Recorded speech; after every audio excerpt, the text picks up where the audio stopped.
Dans la vidéo Oreste, ami d'Attila, nous avons parlé un peu de Romulus Augustule, fils d'Arès, et nous avons mentionné aussi Odoacre, fils de Décon. Maurice Bouvier-Rame, biographe reconnu d'Attila, écrit: Une des épouses des Décon est une princesse, sire, de qui il a en 433 un fils, Odoacre. Cet Odoacre qui sera roi des Hérules, puis roi d'Italie, cet Odoacre déposera le dernier empereur d'Occident, Romulus Augustule, après en faire décapiter le père. Le père qui n'est autre qu'Oreste. Nous sommes en plein Shakespeare. Citons maintenant Marcel Brion de l'Académie française. Oreste apporte à Rome la pensée d'Attila, et quand Édécon, de son côté, tourne ses yeux vers l'Italie, lui aussi, c'est en dépositaire de la pensée d'Attila. Nous ne serons donc point surpris de voir arriver dans la ville éternelle ces deux collaborateurs du roi des Huns, l'un à la tête de ces sires, dont il vient de proposer les services. L'autre seul avec son fils, sans armée, sans autre ressource que leur génie personnel, leur art de l'intrigue et les grandes disciplines politiques attiliennes. Aussitôt, ils s'opposent l'un et l'autre, et Décon prend position dans les casernes. Oreste entre dans la palais impérial par la porte de chancellerie. Au lieu de collaborer, ils s'affrontent. Au nom des mêmes principes, au nom de l'unité d'Attila, leur maître défunt.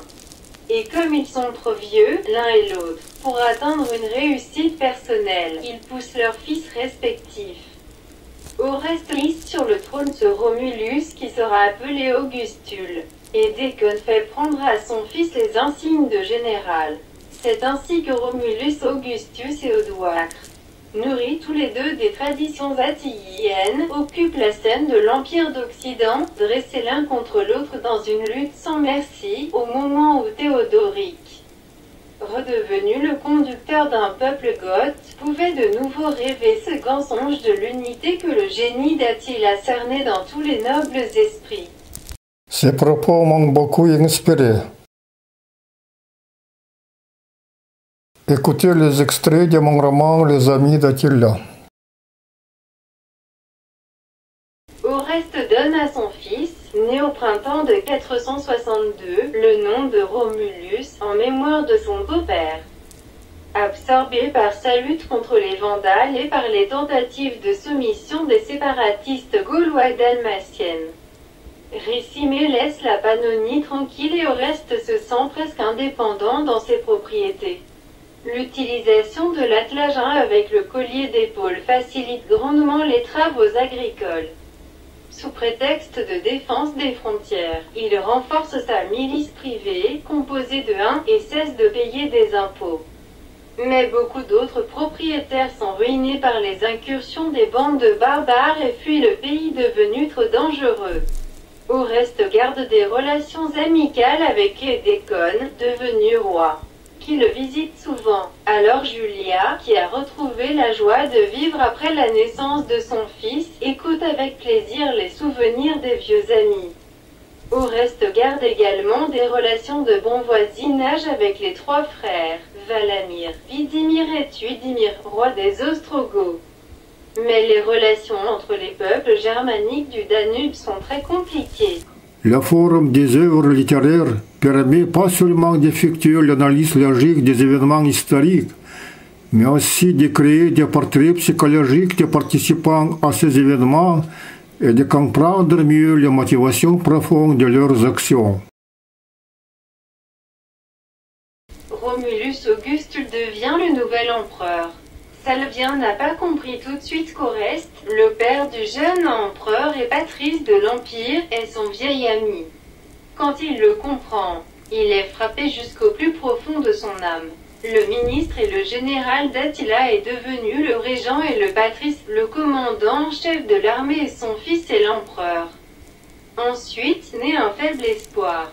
Peut-être, sous la direction de son père expérimenté, le jeune empereur sera un bon souverain.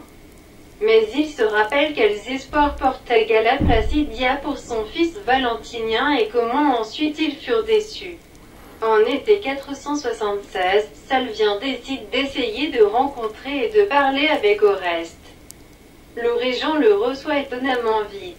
Dans la même pièce du palais impérial où Salvien parlait d'habitude avec Galla Placidia. Les deux vieillards costauds se serrent joyeusement les mains. Oreste dit simplement, quand on m'a rapporté ta demande, j'ai compris tout de suite de qui il s'agissait. Tu sais, nous avons beaucoup d'années. Il reste peu de gens de notre génération et c'est, peut-être, notre dernière conversation. Salvien se réjouit, je suis très content que vous vous rappeliez d'un officier modeste.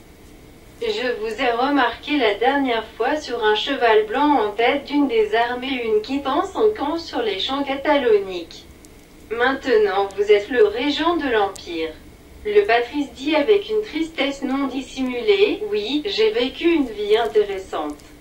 Je regrette seulement qu'Attila soit mort si tôt. En effet, il pouvait vivre aussi longtemps que nous. Le monde serait alors bien différent. Salvien demande, c'est une question que je voulais vous poser. Vous pensez encore qu'Attila était capable de créer un empire romano-ionique stable et assurer la Pax Una Romana, de l'Espagne jusqu'à l'Oural et la mer Aral? Oreste secoua affirmativement la tête, il lui a manqué seulement quelques années. Pourquoi en doutes-tu? C'est très agréable pour moi de discuter de ce sujet. Je suis prêt à répondre à toutes tes questions. Une discussion animée commence. D'abord, Salvien remarque, je suis troublé par la désagrégation rapide de l'Empire après la mort d'Attila. Ici, il y a eu beaucoup de hasards. Premièrement, la mort d'Attila a surpris tout le monde. Aucune préparation sérieuse de sa succession n'avait même été commencée. En effet, Attila est devenu le roi des Huns après la mort du khan Oros sans aucun problème. La révolte d'Ardaric était aussi une surprise. Le plus grand hasard est la mort d'Elac en 454. Mais maintenant, le jeune khan Eärnach tient ferme le pouvoir sur les Huns des steppes de la mer Noire. Il y a beaucoup de Huns sur le Danube sous la direction de Géizum. Je pense que dans une grande steppe apparaîtront bientôt de nouveaux empires forts. À propos, quels sont les destins d'Onégèse et d'Édécone? Onégèse avec sa femme sont rentrés en Grèce et installés dans sa ville natale dont ils sont devenus les citoyens les plus respectés. Édécone était jusqu'à récemment le roi Lécyre. Son fils Odoacre est maintenant le général romain. Salvien pose une question directe, vous et Onégèse, n'aviez-vous pas de problème avec la justice romaine? En effet, vous luttiez beaucoup et avec succès contre les armées romaines. Oreste secoue négativement la tête, jamais. J'ai remarqué pendant toutes ces années que tous les gens intelligents comprenaient bien qu'Attila était un homme noble, qu'il estimait la civilisation romaine et voulait sauver ses acquisitions.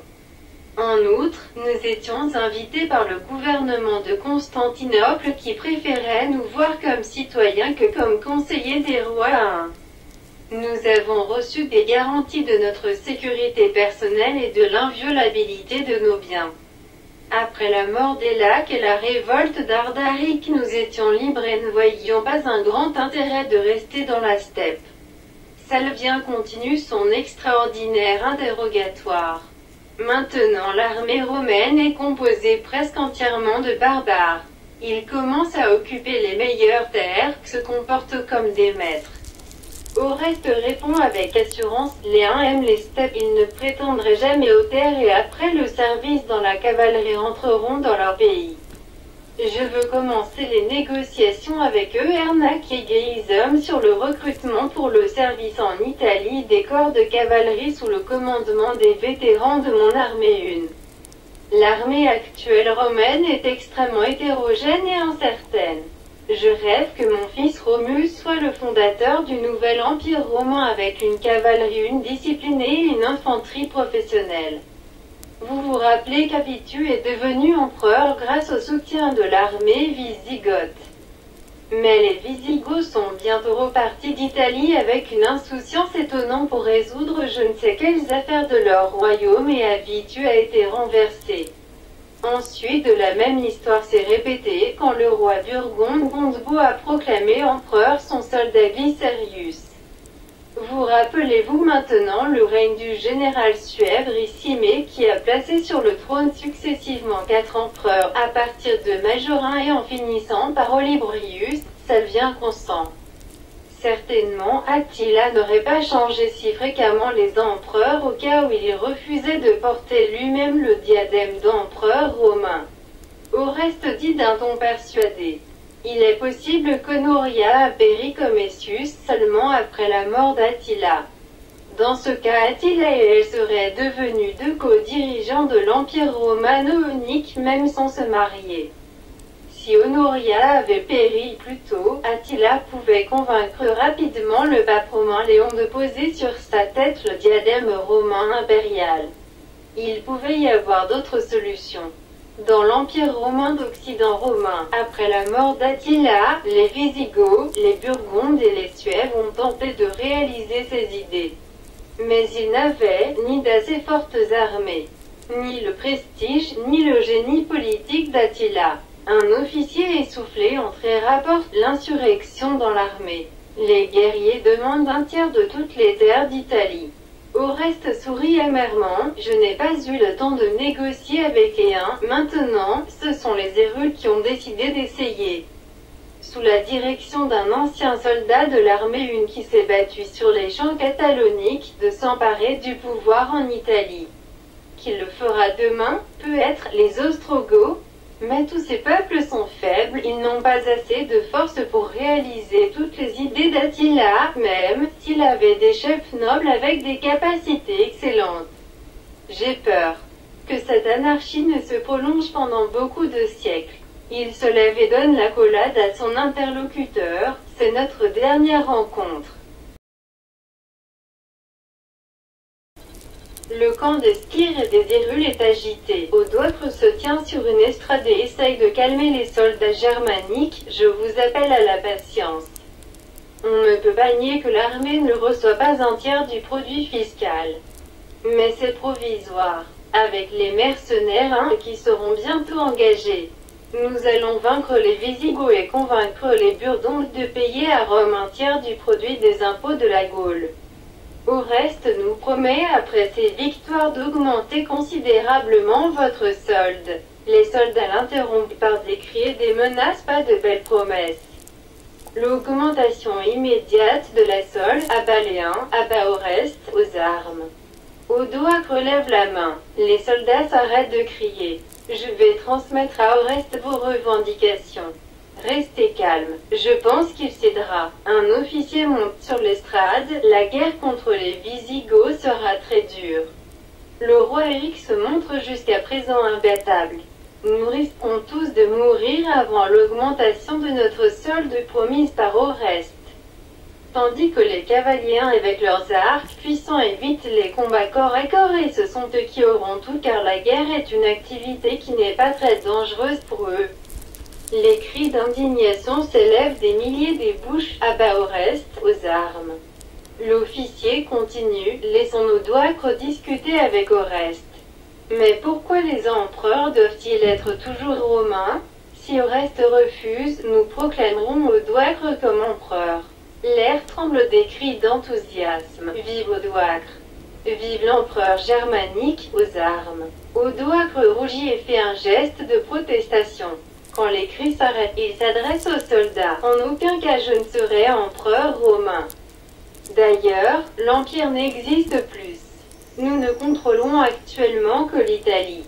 Mais vous pouvez me donner plus de poids dans les négociations avec Oreste si vous confirmez mes droits légitimes d'être roi des Skyres et des Hérules comme mon père et déconne.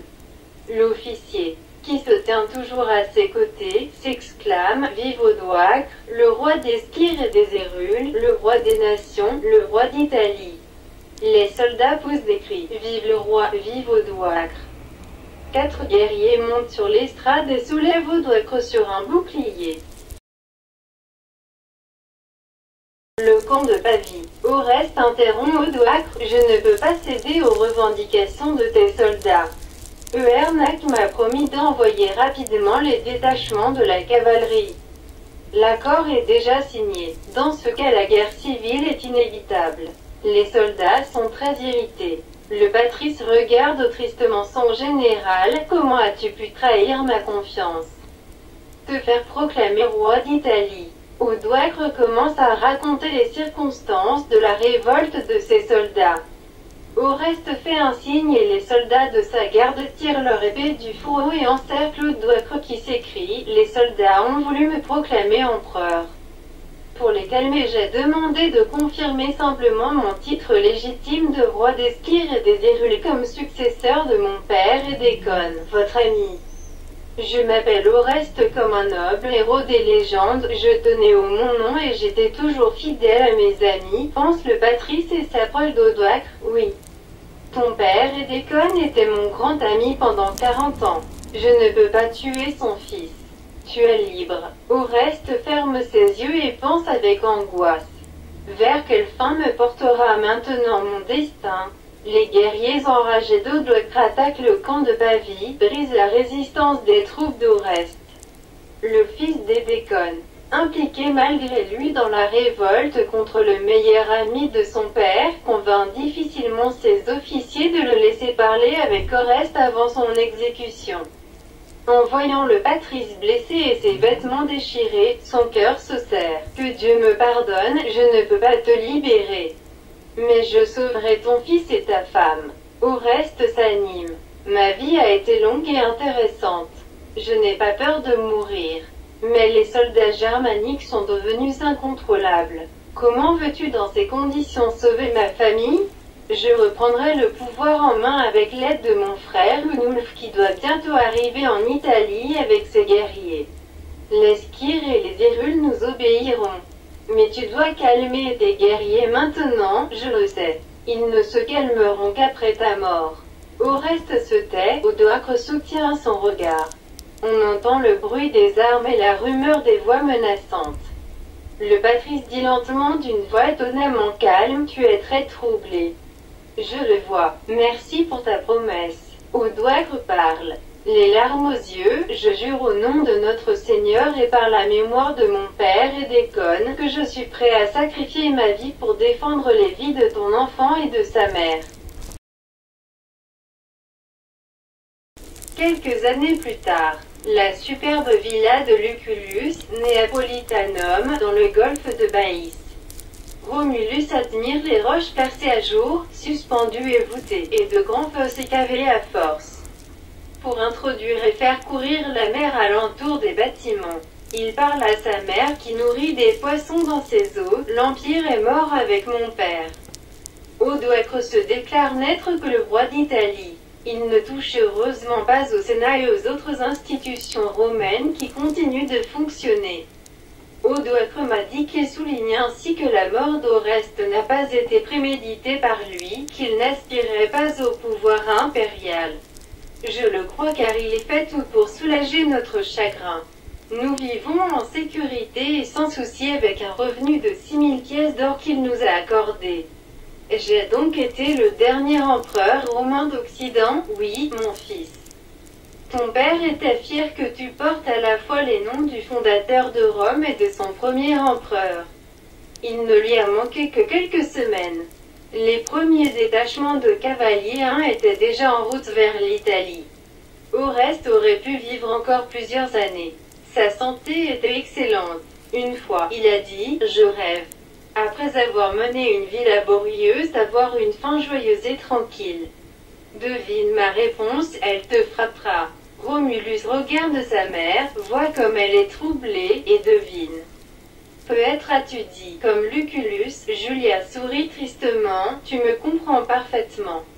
J'ai ajouté en riant, j'espère que ton rêve, après avoir mené une vie laborieuse, de nous faire vivre dans une superbe villa qui ressemblera à celle de Lucullus, se réalisera un jour, nous étions si heureux. Romulus s'exclame, incroyable. Tes mots se sont réalisés et nous vivons dans cette célèbre villa de Lucullus, décrit par Plutarque et les autres grands écrivains. Tu sais, je veux écrire un livre sur ce qu'aurait pu être le monde du rêve de mon père si les troupes germaniques ne s'étaient pas insurgées ou si Attila avait vécu plus longtemps. Julien regarde son fils avec une grande tendresse. Tu lis beaucoup de livres et aimes discuter avec les philosophes. Maintenant tu n'as pas de rival dans toutes les branches de la culture. Je t'encourage à écrire des livres sur les nobles rêves de ton père que nous partagions avec lui et sur sa vie extraordinaire. Je les écrirai car j'ai beaucoup de temps. Le temps qui a manqué à mon père et à son ami Attila.